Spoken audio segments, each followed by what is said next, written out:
কোন বান্দাকে যখন পৃথিবীতে কেউ কাঁদায়, তখন আল্লাহ ফেরেশতাকে জিজ্ঞেস করে, ফেরেশতা আমার বান্দাকে কে কাঁদালো, সেইভাবে কান্না করছে কেন? তখন ফেরেশতারা বিস্তারিত বলে, আল্লাহ তার বাপ নাই তো, এতিম, মাথার উপর থেকে বাবার ছায়া যাওয়ার পরে তার বাপ চাচা যারা সবাই তাকে অত্যাচার করছে। রব বলে যে আমার বান্দার কেউ নাই সেজন্য তাকে জ্বালাচ্ছে। ফেরেশতা তোরা সাক্ষী থাকিস, আজকে থেকে এই বান্দার সাথে আমি আল্লাহ আছি, আমি আল্লাহ আছি। সেজন্য আপনারা আজীবন শুনেছেন মজলুম বলবো, আমি আল্লাহ কথা বলবো, আমি আল্লাহ কথা বলবো। এদিকে বান্দার চোখের পানি পড়ে, মজলুমের অন্তর থেকে আবের হয়, সেটা আল্লাহর দরবারে পৌঁছে যায়, দোয়া কবুল হয়ে যায়। সেজন্য সৌভাগ্যবান মজলুম, কারণ জালিমের সাথে আল্লাহ, বলেন না জালিমের সাথে আল্লাহ, মজলুমের সাথে আল্লাহ। তো সেজন্য আমি বলি, কেউ যদি জ্বালায় জ্বালাইতে দেন, কেউ যদি গুতায় গুতাইতে দেন, কেউ যদি বদনাম করে দেন না একটু করতে, কেউ যদি নামাতে চায় একটু সময় দেন না নামাতে। কারণ বান্দা যাকে নামায় ওই বান্দার ধৈর্য যদি আল্লাহর পছন্দ হয়, আল্লাহ তখন তাকে তোলে। এবার নামাচ্ছে কে? বান্দা। বলেন নামাচ্ছে কে? তুলছে কে? এবার আপনার পক্ষে তো আল্লাহর সাপোর্ট চলে আসছে, আপনার আর নামাইব কে? আওয়াজ দিয়ে বলেন। একটা কথা মনে রাখবেন, আমাদের আল্লাহর ভান্ডারে কমতি নাই, দিতেও তিনি কিপটামি করে না। দোষ আমাদের, আমরা চাইতেও জানি না, নিতেও জানি না।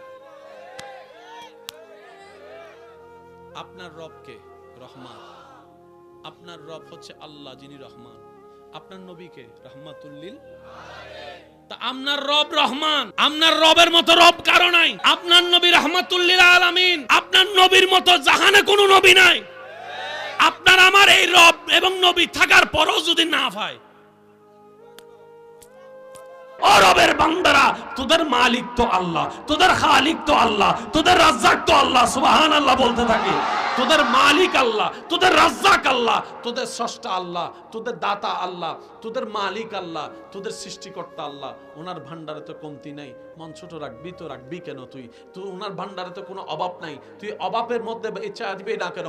বান্দারে ওই আল্লাহর কাছে মন খুলেছা, মন খুলেছা, মন খুলেছা, মন খুলেছা, ইচ্ছা মতো চাইতে থাক। তোর কাজ হচ্ছে চাওয়া, তোর জন্য যখন যেটা কল্যাণ, তোর রব সময় মতো সেটাই তোকে দান করবে। দেখেন, রাত যত গভীর হয় পৃথিবীর সাথে সম্পর্ক তত ছিন্ন হয়। আল্লাহ গভীর রাতে সম্পর্ক হয় কেন? রব বলে যে সারাদিন তো দুনিয়া নিয়ে ব্যস্ত থাকিস, আমার কথা তোর মনেও পড়ে না। মুয়াজ্জিনকে দিয়ে তোকে স্মরণ করাই দিচ্ছি নামাজের টাইম, সেটাও তোর মনে থাকে না। আমি গভীর রাতে আসি, আমি গভীর রাতে ডাকতে থাকি, কে আছো অভাবী? আমি রবকে একবার বলো, আমি রব তোর অভাব দূর করে দিতে রাজি আছি। সুবহানাল্লাহ। কে আছিস আমার বান্দার ভিতরে যার শরীরে অনেক রোগ, অনেক বড় রোগ, ডাক্তার বলছে বাঁচা সম্ভবপর নয়, ডাক্তার বলছে চিকিৎসা আমাদের পক্ষে সিলিন্ডার সম্ভব নয়। কে আছিস অসুস্থ? বল না একবার আমাকে, বল না একবার আমাকে, বল না। আমি আল্লাহ কাছে যদি তোর বলাটা পছন্দ হয়, তোর ডাকটা পছন্দ হয়, তোর আকুতিটা পছন্দ হয়, হয়তো তোকে সুস্থতা দান করব এমন ভাবে, নতুন ভাবে, যেন তোর আগের রক্তের চাইতে বর্তমান রক্তটা আরো কল্যাণের হয়। সুবহানাল্লাহ। আগের শক্তির চাইতে বর্তমান শক্তিটা যেন আরো কল্যাণের হয়। আর যদি আমি আল্লাহ সেটা তোর মতের কল্যাণ না দেখি এটা দেওয়াটা, তাহলে তোর এই দোয়াটা আমি হাসরের ময়দানের জন্য জমা করে রাখবো, তোকে জাহান্নামী থেকে জান্নাতি বানানোর রাস্তা করে দেওয়ার জন্য। সুবহানাল্লাহ। ওইটা দাও, ওইটা দাও, ওইটা দাও, লম্বা লিস্টি করছে।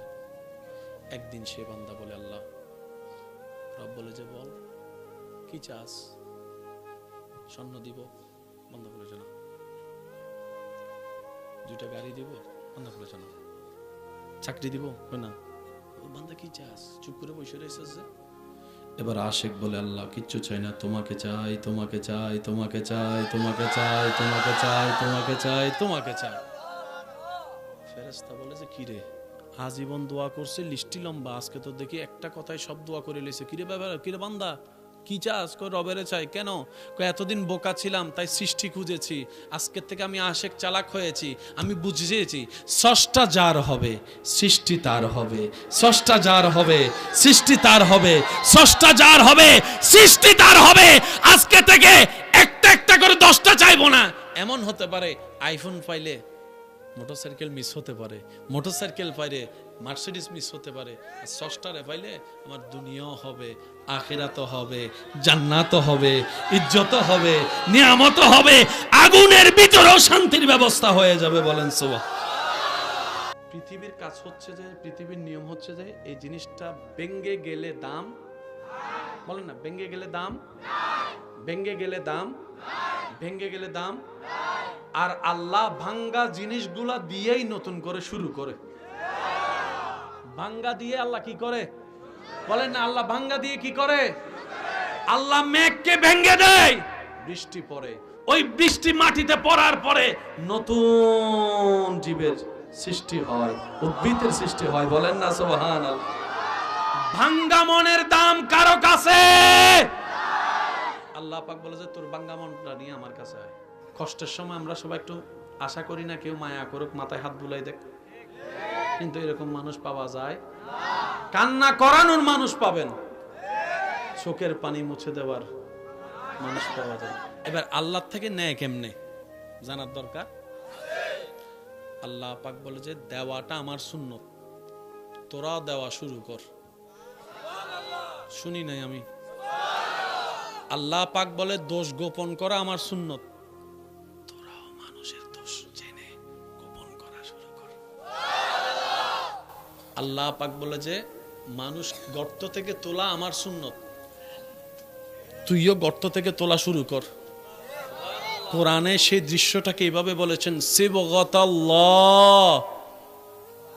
আল্লাহ বলে খাওয়ানো আমার সুন্নত, আমার বান্দা যে অন্যকে খাওয়াবে আমি আল্লাহ তার রিজিকে বরকত দান করব। সুবহানাল্লাহ। দোষ গোপন করা আমি সাত্তারের সুন্নত, আমার বান্দাদের ভিতরে যে অন্য বন্ধু ভাইয়ের দোষ জানার পরও সমাজে তাকে লাঞ্ছিত না করার জন্য দোষগুলাকে গোপন করে রাখবে, আমি আল্লাহ সেই বান্দার দুনিয়াতেও দোষ গোপন করে রাখবো, হাসরের পাপ রাশি আমি আল্লাহ গোপন করে তার ইজ্জতের ব্যবস্থা করে দিব। বলেন সুবহান। আল্লাহ পাক বলে যে আমি তো নিজে জানি